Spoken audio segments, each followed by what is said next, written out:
this morning I was walking through the Shuk, through Jerusalem's fresh air market, and I saw something that I thought was just so inspirational and really cheered me up. I saw a man who, well, first of all, I should give you some background. So Shabbat in Jerusalem is a little bit of a tense subject. There's a lot of people who keep it, and there's a lot of people who don't keep Shabbat. So different religious people relate differently to people who don't keep Shabbat. There's some religious people who yell at people who don't keep Shabbat. There's some people who just like ignore and don't like react in any way when they see people breaking Shabbat.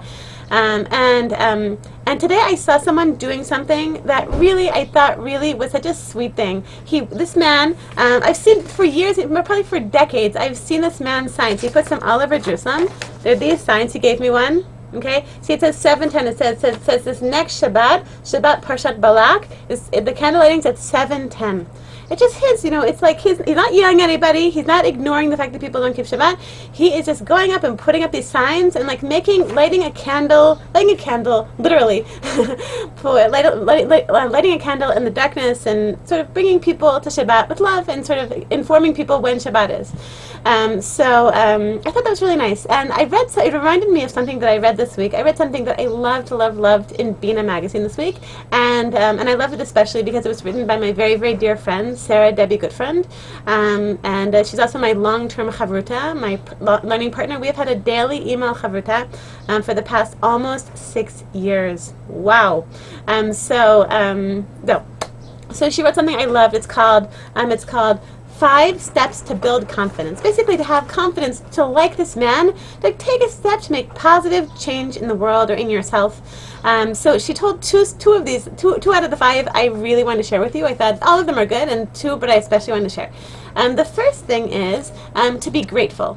Because when we're not grateful about our lives, when everything just seems so black and so overwhelming and nothing's ever going to work out and the world's just so terrible, what can we possibly do? And I'm such a mess, what can I possibly do? When we feel grateful for what we have and who we are and for our lives, then we can actually, take the next step and make some positive change in the world and in ourselves, like have the confidence to do good things. So she said something I thought was something so amazing. And in the end, I explained this to my kids. Like I translated it into Hebrew for my kids because they didn't understand all the words, because I thought it was so important. So she says, consider these unbelievable statistics. If you have food in the fridge, clothes on your back, a roof overhead, and a place to sleep, you are richer than 75% of the world. If you woke up this morning more healthy than ill, like basically healthy, you are more blessed than 1 million people who will not survive this week. 1 million people are going to die this week, right? You're healthier than them, I hope. Okay? If you have never experienced the danger of war, the loneliness of prison, the agony of torture, or the pain of starvation, you are more fortunate than 500 million people in the world who've lived through wars and prison and torture and starvation. It's terrible. Terrible, terrible statistics. If you can read this, you are more blessed than over 2 billion people who can't. 2 billion people in the world do not know how to read. Sad. And if you smile and say thank you, you are way ahead of most people who can but don't. Right? If you smile and say thank you for what you have, you're way, way ahead of most people who just like focus on like the thing that's wrong and don't feel thankful for the fact that they have like clean water and food and can read and have internet and can watch inspiring talks for Jewish moms, So I thought that was really powerful, to take a moment to feel grateful for what you have, and it makes you feel empowered, gives you confidence to do something to help the world, to light a candle in the darkness. So the second one I want to mention is see yourself in today's light. Okay, so she explains: don't limit yourself to what you were like yesterday or the day before. Don't dwell on past failures or limitations. Today is a new day, and you may be far stronger than you know. Okay, so she tells this great story. A man once passed a group of elephants who were being held back merely by a small rope attached to their front legs. No chains, no gates. Clearly these huge creatures could break away any time they wanted to from the tiny ropes, but they didn't. The man spotted a trainer nearby and asked him why the elephants didn't try to escape. The trainer said, when the elephants are very small, we use the same size rope to tie them. At that age, it's strong enough to hold them. As they grow bigger, they are still conditioned to think that the rope can hold them back, so they never try to break free. And so my friend Sarah Deb, she writes, we can think of this last step as breaking free We can think of this last step as breaking free of the elephant rope. It is the key to continuing to build confidence in ourselves. Let's build our own bridges and break free from yesterday's ropes. We can create more confidence step by step. So I've been having my own personal like building confidence, kind of breaking free of my own personal elephant rope. I've been doing this amazing, very, very, very challenging and really very amazing and empowering self-defense course at El Halev. El Halev is this incredible organization that in Jerusalem, which educates thousands and thousands and thousands of girls and women every year to defend themselves against like people who attack them verbally or physically, and to protect themselves, because statistically 1 in 5 women in America will be assaulted, over the course of their lifetime. It's a very, very scary, very, very scary statistic.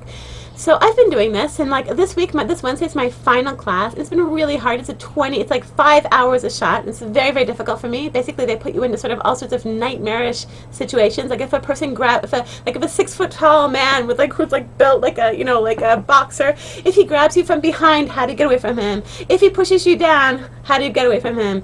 If he all sorts of nightmarish scenarios. If he starts like a verbal attack on you and then starts attacking you, like what do you do? And the person wears a pillow suit, and I learned how to defend myself, and it's really, really empowering. And I think for me, it's like learning how to free myself of my own elephant ropes, and getting over. I tend to have this image of myself as sort of like if there was somebody who was harassing me or attacking me, then I feel like when I was a little kid, I would be bullied in school. I was like the new kid in the school I transferred to. But I'm not that way anymore. I'm strong. I can defend myself. I have like a police department. I have, the skills to verbally and even physically, fend off an attacker. And it's very, very empowering. But I think like that's a specific kind of empowerment. But I think that many people, many of us we're held back by old elephant ropes. We don't realize we're held back by an old image of ourselves. I couldn't possibly do this. I'm too disorganized. I couldn't possibly do this. I'm not smart enough. I couldn't possibly do this. I'm just not good at that kind of thing. Okay, or I'm not charismatic, or I'm not whatever. But no, it's like a call to wake up and take a new look at ourselves and see, maybe you need to learn some new skills as I am now, but maybe not. Maybe it just requires sort of looking at yourself. Okay, you say, I'm a grown woman now. I have skills. I have the abilities, and Hashem is with me and going to help me, and have the confidence to do what you need to do. So I want to bless all of you Jewish moms, that all of us should be able to have gratitude for everything that we have in our lives. It's just amazing. We even have, we have clean water, we have food, we are able to read, we have houses. We are so much more fortunate than so many billions and millions of people in the world. Feel grateful for that. And also to free ourselves from our elephant ropes. Those are the old sort of no longer accurate images of ourselves that are holding us back from achieving what we really, really could if we had the right amount of confidence, the right and appropriate amount of confidence. I want to bless all of you Jewish moms with an amazing, amazing week.